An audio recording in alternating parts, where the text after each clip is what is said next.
زبور کی کتاب اس کا 11 باب پہلی آیت سے، میرا توکل خداوند پر ہے۔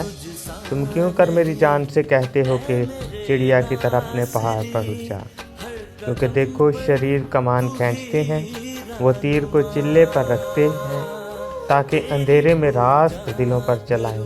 اگر بنیاد ہی اکھاڑ دی جائے تو صادق کیا کر سکتا ہے؟ خداوند اپنی مقدس ہیکل میں ہے، خداوند کا تخت آسمان پر ہے۔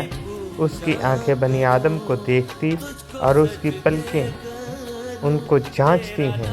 خداوند صادق کو پرکھتا ہے، شریر اور ظالم دوست سے اس کی روح کو نفرت ہے۔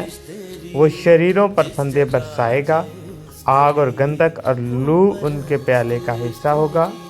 کیونکہ خداوند صادق ہے، وہ صداقت کو پسند کرتا ہے، راست باز اس کا دیدار حاصل کریں گے۔